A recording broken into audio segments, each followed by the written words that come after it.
Welcome to another episode of Whitetail Rendezvous, coming to you 6 days a week as we interview whitetail experts and hear their traditions and personal stories of the hunt. Learn more about the latest gear, discover proven tips, and the latest strategies so you can make your next hunt a success. Now, here's your host, Bruce Hutchin.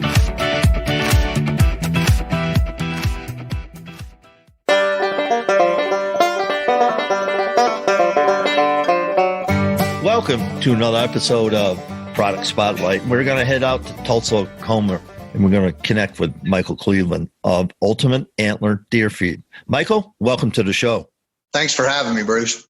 Well, I'm excited. You and I met, I believe, on social media where I meet most of my guests, and we started talking about deer and nutrition and what it takes to grow big deer, what it takes to hold big deer. So that's why I wanted to invite you on the show. So let's just take it off and right at the top. And why did you get involved in the deer nutrition business?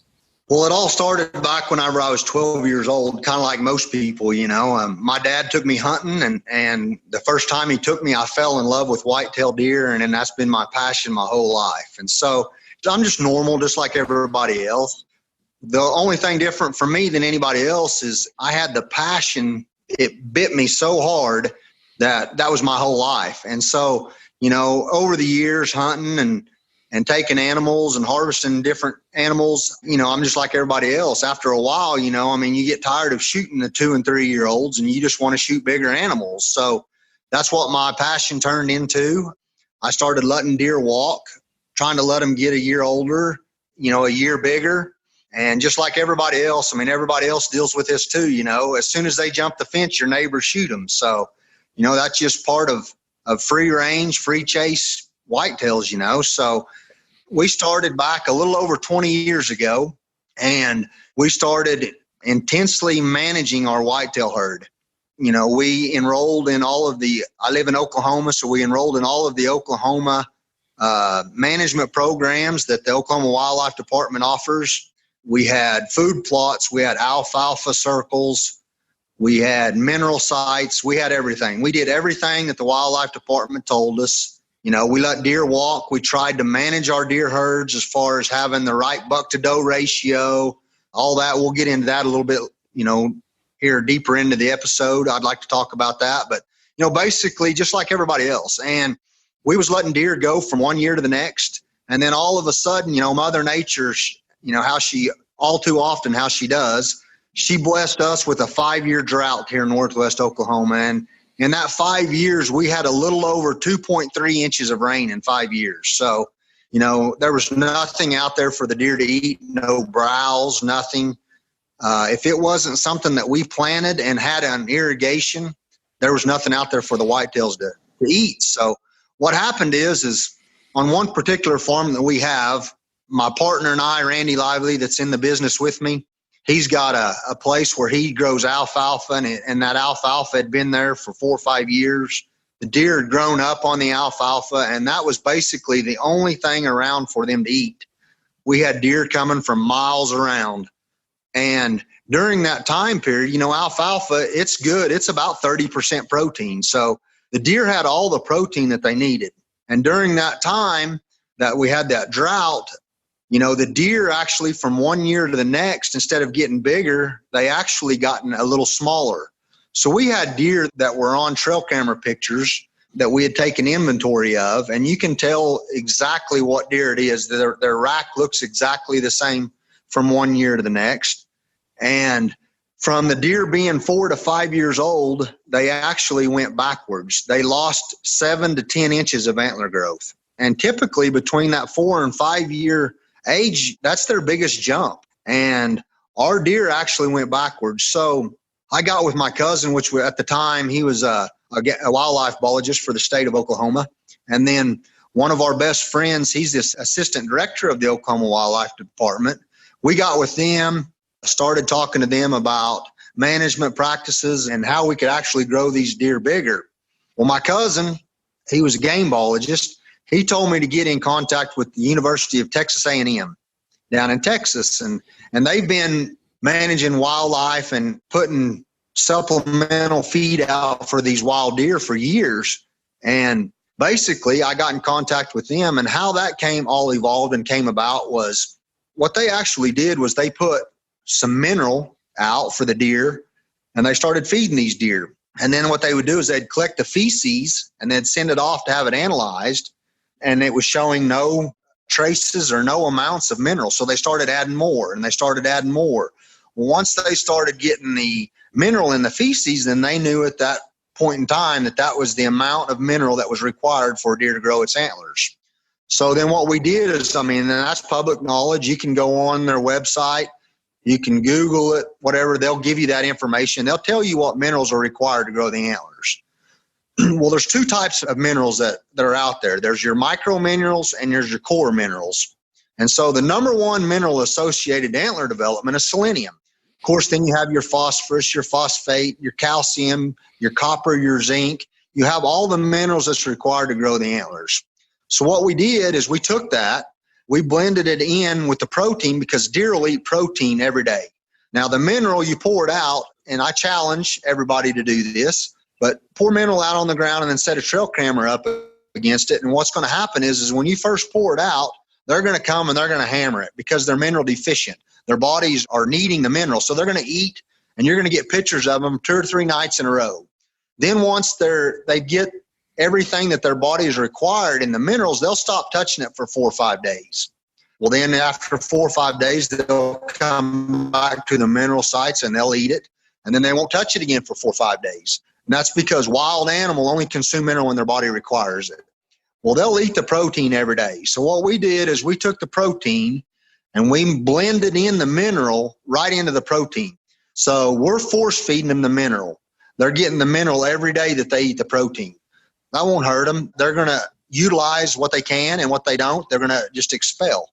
So what we did is, in our research and development, we took that and then we added a probiotic. Once we added the probiotic to the feed, we started sending that off, and then we no longer got mineral in our feces anymore. So then we started adding more mineral until we started getting mineral in our results that was at the laboratory. Then we knew that was the maximum amount of mineral that a whitetail could consume. So that's what my feed, that's what it comprises of. The secret is blending the correct minerals that grows the antlers in with the protein. Now our protein, and there's, anything, I'll never talk bad about anybody's product, because any product that's out there on the market is going to be better than what Mother Nature provides. Where I think that my feed sets aside other than any other feed is our protein is made up of all natural components. So we use soybean meal, cottonseed meal. We put all of the vitamins and minerals that are required to grow the antlers in our feed. There's some feeds out there that they use urea to make up their protein. They use chicken feathers to make up their protein content, and we don't. Everything's all natural. So that's kind of what sets us aside from all the others. Once we added that supplemental feed to our management program, the very first year that we had the product out, those deer that were 4-year-old that went to 5-year-olds and actually went backwards, we've got them going from 5-year-old to 6-year-old, and that averaged 12 inches of antler growth the first year. And they average, 40 to 50 pounds of body weight more. So we not only help the antlers, we help the body weight. We also put a calcium mineral pack in our feed that helps with lactating does, so that whenever they have fawns, they jumpstart the fawns off to a better start.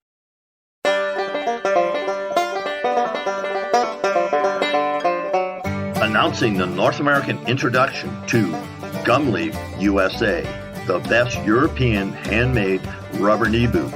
They are now available to all whitetail hunters via GumleafUSA.com. What makes Gumleaf boots world class? 1, comfort, 2, durability, and 3, quality. Go to www.gumleafusa.com and order your pair today. You'll get free shipping if you use promo code WR2019.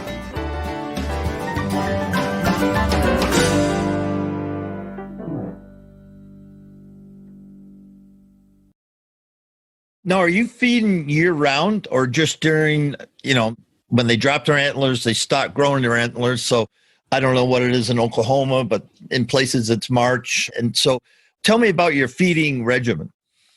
So we feed year round. And the reason we feed year round is because deer, they can store the micro minerals in their fat reserves. So by feeding year round, what that does is they have those micro minerals are in their fat reserves. And as soon as they shed their antlers, within 10 to 12 days, they actually will start growing the new antlers. So that way they have the minerals in their system and they're ready to go as soon as they start growing antlers. Now, here's the deal. I'm average just like everybody else, and I want to do things the best way that I can, but I want to do it the cheapest way I can. So you are actually going to get a benefit if you feed the product from the 1st of February and feed it till the end of August during the antler growing phase. Okay. Now then, if you want to cheapen up your bill and you want to, at the end of August when they're done growing antlers and you want to feed corn or whatever you want to feed that's cheaper, go ahead and do that. You're not hurting anything, but you're going to lose 2 to 3 weeks whenever they start growing antlers again by not feeding year round. Now then, I tell a lot of people, you're going to lose 2 to 3 weeks. Now, what does that equate to in inches? I can't tell you. It might be 5 inches, it might be 10 inches, but you're still going to see a benefit if you start feeding the 1st of February and you feed all the way to the end of August. So I leave it up to the individual. Fortunately, the good Lord's blessed me with a good enough job that I can afford to feed my deer year round. I'm not going to tell anybody that they can't do it. The whole secret to it is once you start feeding it at the beginning of February is to make sure you have it in front of that animal the whole time. So if you put it out in February and you don't go back and fill it up again till March, and he doesn't have that out there in front of him for those months, then that's going to be critical. So you have to have it out whenever you start feeding them. Make sure that it's available for them all the way through the antler growing phase. What are we talking about year-round feeding? What does it run? So my product, we sell it for $13.50 for a 50-pound bag. And I will challenge anybody to find it any cheaper. Because we have everything in it that's required to grow the antlers. So $13.50, and depending on deer density, deer numbers, everybody's still going to be a little bit different. But what we recommend is to feed it year round, and we recommend to have 1 feeder per every 2 that you have. Now then, whenever you put that feeder out, we challenge everybody, and we like to have that next to or as close to a water source as possible. I know not everybody has a windmill or a pond or a creek or some sort of a water source. If you don't, you can make your own. Put a tank out there, get you a nurse tank and go fill it up out of your faucet, haul it out to your location, open a valve, and create your own water source. But have the feed as close to a water source and as close to a bedding area as possible. Because if you have those 3 elements, you're going to hold deer on your property longer. So if you have feed, water, and food, you're going to hold your deer on your property longer. And until the rut comes or the pre-rut comes and those deer start breaking out of their bachelor herds and fighting and establishing dominance, you're going to hold those deer on your property. So what's your ratio? Did you say $2 per 50 pounds? Yes. So what they'll do is every deer is different. We've done quite a bit of studies on this, and we figured that they're going to eat anywhere from 1.5 pounds to 3 pounds a day is per animal is what they'll eat. No, what about does? Because I want bucks to grow the horns. Does don't have horns. So are they going to eat the food too and take away from the bucks? No, they won't take away from the bucks. So you want your does to eat too, because the whole thing is you want them fawns to be jump started off. You want your baby deer to be as healthy as you want your whole herd to be healthy. Right. So your bucks and everybody that has feeders and has had cameras out on these feeders, you've witnessed this. So what happens is you have a feeder and you're going to have a dominant buck that's going to claim that feeder. And whenever he comes up there and starts eating, he's going to keep everything else off the feeder. So what happens is whenever you're feeding this in the spring and the summer, whenever they're in their bachelor groups, what's going to happen is your bachelor herd's going to come up and they're going to eat out of this, and they're going to eat for 3 to 5 minutes, and then they're going to leave. And then your does will come up, and then they're going to feed, and then they're going to feed for 3 to 5 minutes, and then they're going to leave. And they're going to go to water, and they're going to get water, and they're going to bed down. And then about 4 hours later, they're going to come back. And so every one of your groups of deer will come back, but they'll be separated. And then you're going to have another couple of does that are going to come eat, and then maybe 6 or 8 more does are going to come eat, and then your bucks are going to come, and then they're going to eat, and then they're going to leave, and then you're going to have another group of bucks that are going to come. They're going to eat. So you're benefiting your whole herd. So you're not just benefiting 1 or 2 deer. So it behooves somebody to really know what kind of deer herd they had, what their census is, because if you put out 50 pounds, what I'm hearing you say, that could be gone real quick. If you got 25 deer, that could be done in a day. Absolutely. Absolutely. So that's why we recommend people using, and I don't care what brand, a gravity type feeder, that's, 800 pounds or more. And then that way, all your deer are going to come and you're going to benefit from that. Now then, when we first started, like I said, we're just average guys out here, and we didn't have a lot of money to spend, in gravity style feeders. We had spinner type feeders.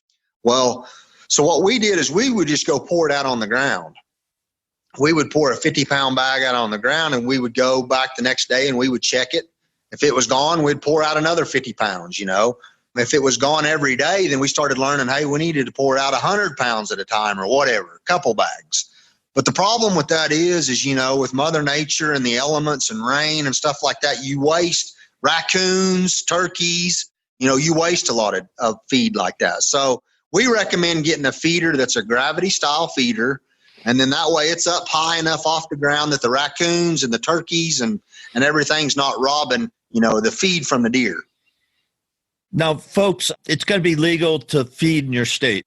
In some states, in some areas, some counties, it isn't. So before you jump into the process, make sure it's legal where your land is. That's for sure. I'm sorry. I was going to say there's some states that will allow you to supplemental feed your deer, but they won't let you hunt over it. So you need to check your rules and regulations before you put any of it out. Now, let's get back. So you had drought for 4 or 5 years, and your deer herd was going backwards. You started this program. You did some scientific research and studies and figured it out. Now, how large is the area that you're feeding on?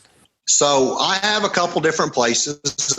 Like I said, my buddy that's partners with me in the deer feeding, he has a couple different places, and he has one area that's about 1,700 acres. The areas that I have one that is 120 acres. And everybody says, well, you can't manage deer on 120 acres. Well, everybody has their own opinion, but I have data, I have proof that I've done a pretty good job of that. And like I said, there's 3 key elements that you got to have, and that's cover, you got to provide food, and you got to provide water. If you have those 3 elements, you can, and I've got perfect examples like this deer right here. He's a 9-pointer. He scores 167 and 5/8, and I shot him as a 4-year-old. Year before last. This last year, I shot this deer right here. He's a 4-year-old, and he scores 176 and 7/8 as 4-year-olds. And I shot them on 120 acres. And how I did that is I grew them deer. I had pictures of them from the time they was 2 years old. Now then, what I did is I provided food, I provided water, and I provided cover. And I allowed them deer to get to 4.5 years old. Now, luckily, my neighbors are on the same program that I am, and we all get together and we talk about it, and we say, we're not shooting this deer until he gets old enough. Now, I could argue that if I'd have let those deer get to 5.5 or 6.5, they'd have been mega giants. But I've been hunting for a long time, and it's hard for me to pass up anything that goes over 165. So I shot at 4 years old, and that was due to my feed. Those deer put on, 30 to 40 inches every year. And they're just exceptionally nice deer. Today's the day. Yes, it's finally July 9th, 2019, and the launch of Founders Deer Hunting Institute. I've been working on this for many, many months, and finally I can release it to all my friends, all my followers on social media, and all my guests on Whitetail Rendezvous podcast. What's so special about the Founders Launch for Deer Hunting Institute? Deer Hunting Institute was created to help you become a smarter deer hunter. Each month, you will have access to whitetail hunting tips and techniques from some of the best hunters in North America. As a special bonus, you will receive a 13-module deer hunting course.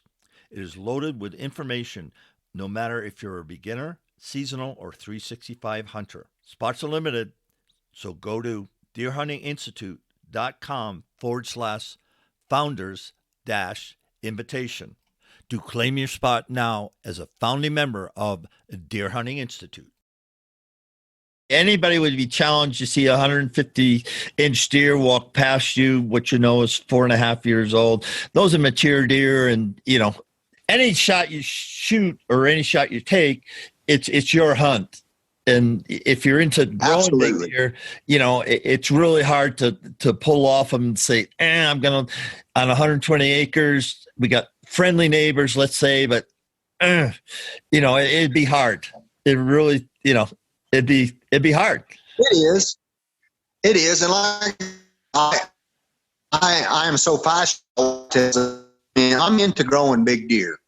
So, but I don't begrudge anybody if it's your, if you haven't been hunting, if you've been hunting for 50 years and 120-inch comes to you and it trips your trigger, they shoot it. I'm all for it. But for me personally, I just like growing big deer.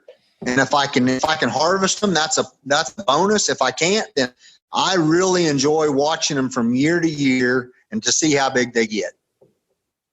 Now let's talk about your 120 acres, because that, for Western Oklahoma, that's pretty small. That's like 40 acres or 20 acres in Wisconsin, actually. So let's talk about the topography of it. Absolutely. So where I hunt at, it is about a half a mile off of the Canadian River. And on that 120 acres, there's probably less than 40 acres. I'd say 30 to 35 acres of woods, of trees, of hardwoods. The rest of it's open prairie, grass, flat. It's flat. And from where the river is, my place is kind of a transition period. So the river is north of me, and then I'm south of the river, and then south of me is the agriculture, the alfalfa and the winter wheat. So my place it's pretty good because I'm kind of the transition period. I have some bedding area, but not a lot, not like the river does. But I do have some hardwoods. I do have water, and I have managed that. I've let the cedars grow up in that area that I have. So I have a lot of thermal winter cover. So it's good bedding area for the deer to get out of the thermal winter. So whenever the wind's cold and blowing hard like it does in Oklahoma all the time, they have a place to get in and bed down. And so in my area, I can hold the deer.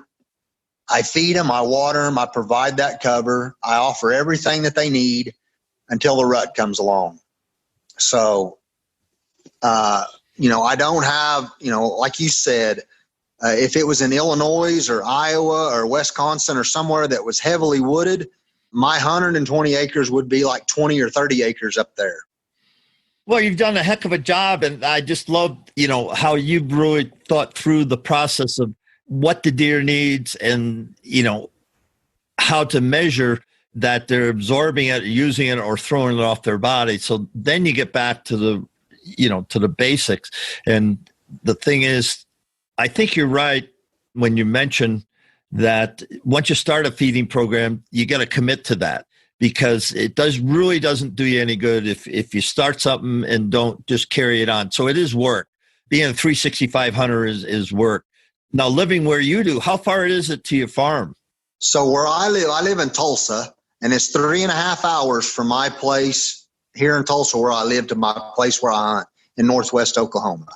So who takes care of the feeding for you? I do. I do it all. And so I have, and like I said, I'm not plugging for any feeder manufacturer. I'm not doing that, but I have some feeders, and they're 600-pound feeders. And on my 120 acres, I have 2 feeders, and I have about 60 deer on that 120 acres.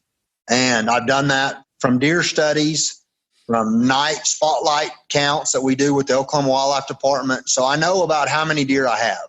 So I have 2 600-pound feeders, and what that does is that lasts me about 13 to 15 days. So every other weekend, I'm going home and filling up feeders.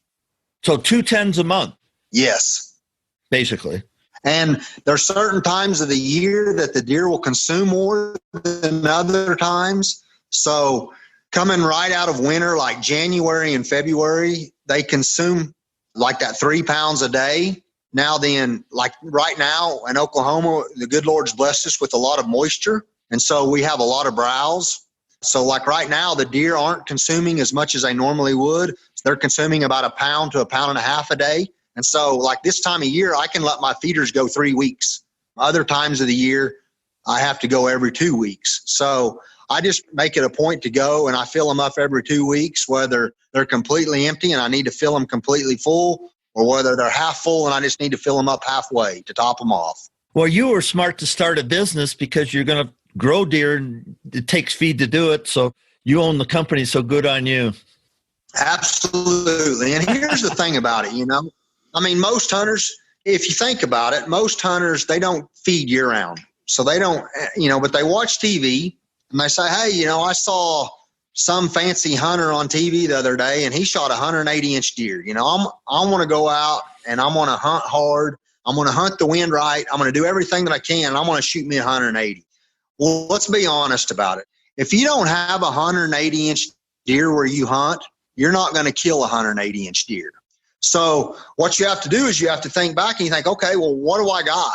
And you have to grow that deer. If you want to shoot, I don't care if it's a 130-inch deer, and you have to provide everything for that animal that Mother Nature doesn't provide in order to do that.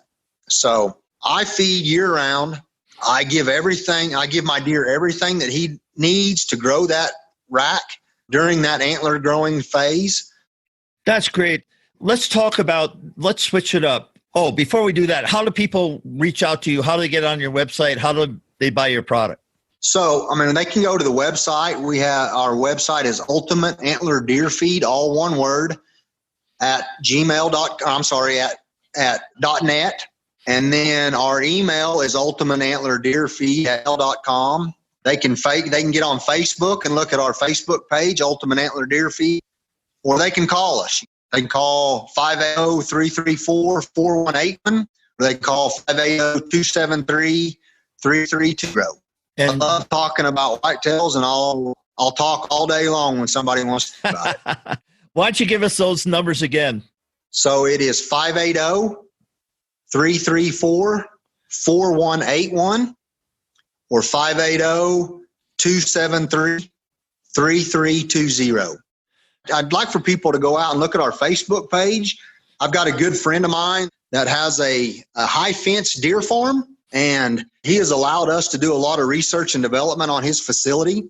And whenever we first started with this program, we asked him, we said, can we conduct some research and development on your facility? And he said, yeah, absolutely. He said, now then, he said, I'll let you do it for a year. And he said, if it works, he said, I'll tell everybody I know. But he said, if it doesn't work, I'll tell everybody I know. And so he allowed us, he had 15 deer, 15-year-old bucks in one pen. And they're all pretty well the same genetics. So I said, open up the pen, let 8 of them out. We're going to put them in this pen. We're going to feed them my feed and my feed only. And in your pen, your 7 in your pen, you feed them the feed that, that you've been feeding for years. And in the pen that had the 8 bucks in it, the first year, those deer, without the feed, the first year, those deer, it's a pen facility, so they pull blood off of them. They weigh them. We cut the antlers off of them. We measured the antlers. And the antler development between both pens, the 8 that was in my pen and the 7 that was in his pen, they were pretty consistent. Now then, we fed the 8 in that pen my feed, and then he fed just a regular feed. He fed that to his 7. After 1 year of being on the feed, the 8 bucks in that pen averaged 60 pounds more of body weight than the deer that was in his pen. It averaged 110 more inches of antler development than the 7 that was in his pen. Wow. He gets liver out of him, and he feeds everything on his farm is fed with mine. We have 27 deer farms that are on our feed, and we have hundreds of hunters and sportsmen that do the fair chase wild deer. We have a lot of customers on that, and we've gotten the same results year after year. Depending on where you're at, the drought we're having, anywhere from 25 to 40 inches of antler development from one year to the next. We was talking a little bit earlier, and I'd kind of like to circle around to that. We're talking about, the things that have impact on antler development. And so you have got to provide that nutrition for that animal. And the other thing to it is stress. There's a lot of people that don't think about that, but stress is the number one factor at antler development. And so whenever it's 117 degrees out in August here in Oklahoma, that creates a lot of stress on these animals. And so as I went back to earlier, by providing the food, the water, and the cover in the same area, that provides less stress on these animals because they can go lay down in the shade during the day until it cools off during the night. Then they're not having to use a lot of energy going and searching for food and water and stuff like that. By providing it to them, it creates less stress on the animals, and that in turn allows them to grow more antlers also.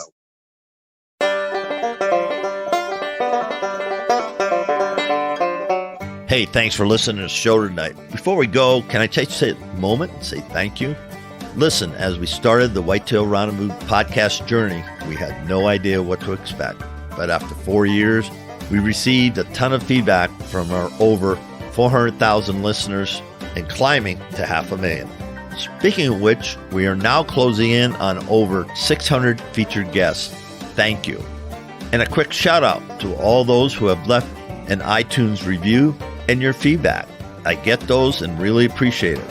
And it's awesome to see what you have to say, and we do read every single one of them. And I just want you to know that I am incredibly grateful for your kind words regarding the show. And all of the ratings and reviews help us attract more listeners. And if you're one of those new listeners, welcome. Great to have you. By the way, if you haven't taken the time to rate and review our show and like the Hunting on Private Land strategy on how to get permission to hunt a private property, go to whitetailrendezvous.com as a special gift for just rating and reviewing our show. When you get there, look for the start button to get the details. Listen, I'll share you the top technique from some of the top hunters in the country on how do they get permission to hunt on private land. I'll share with you the exact techniques they use to get permission. As my way of saying thanks for rating and reviewing the show on iTunes. So join us next time. And remember, we're all on this journey together, learning, sharing, and becoming 365 hunters.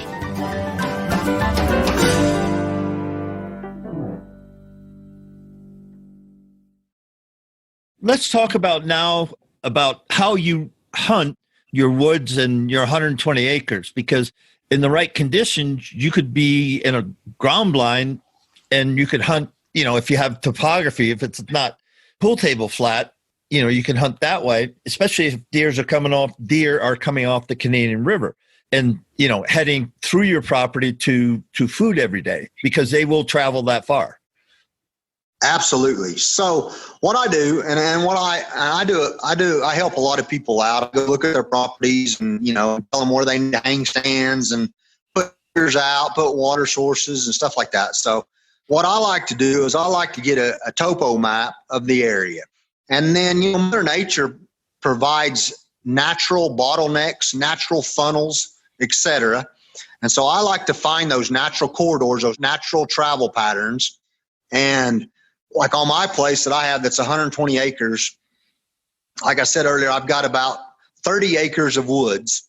And that's basically split into two sections. On the east half, I have a set of timber that borders up to the river that is nothing but cedar thickets, really thick bedding area cedar thickets. And so, it's not like pool table flat, but I mean, if you're standing up, a 6-foot man can stand up and he can see clear to the other end of the property. But there is little rises and little falls in there. But the way that the trees grow in there makes a natural funnel coming from this bedding area kind of like a shelter belt or a tree row. And there's a natural funnel area that funnels those deer out to that, where they can have that transition period before they go out to the destination food plots, which is the alfalfa and the winter wheat. And so I do have a ground blind set up there. I have that set up for my sons. I've got a 5-year-old and 11-year-old that are absolutely ate up with hunting also, and they crossbow hunt. So I set them up in that. But typically, I like to get up off the ground, and we have a lot of cottonwood trees in Oklahoma on our river bottoms. And so I like to set, 25 foot up in the air. And one thing that I do a little bit different than most people is I do not hunt until conditions are perfect. I have trail cameras out, and until I start getting that deer in daylight, I don't even go in there. Because if he's not coming in daylight, I don't want to booger him. I don't want to push him, because I have a small tract of land and I don't want to push him off there onto the neighbors. So the conditions have to be right. He has to be showing up in daylight. And then I use, in the last 5 years, I've really kind of gotten into it, and it worked really good. And so what the Moon Guide does is you program in there what day you're going to hunt. And then it tells you whether those deer are going to be closer to the bedding areas, whether they're going to be closer to the transitional areas, or whether they're going to be closer to the destination food plots. And then according to what the Moon Guide says, I have several stands set up in several different scenarios, and that's the one I choose to hunt according to the Moon Guide. But I have to have him in daylight, and I also have to have the wind in the right direction. They make some great products, as far as scent control clothing. I use it all. I use scent control clothing. I use Sprint, the scent away Sprint, the spray. I use ozonics. I use it all. And I think all of that helps. Now, I don't think you can 100% pull a mature buck's nose. So that's why I have the wind in that direction. So there's been multiple times that I drive 3.5 hours because the weather says that it's going to be a northeast wind, and I get up to northwest Oklahoma and I got a south wind.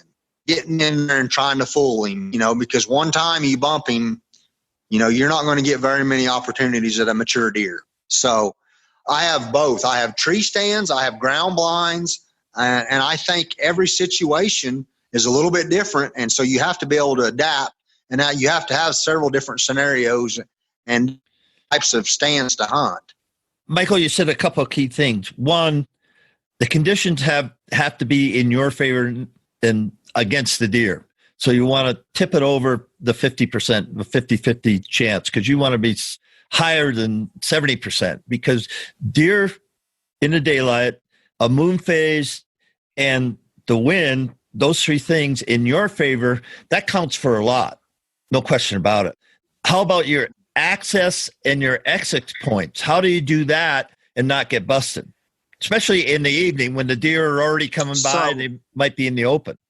Absolutely. That's absolutely correct. So what I do is, according to what the situation is, the wind, is there a high pressure system that's pushed through?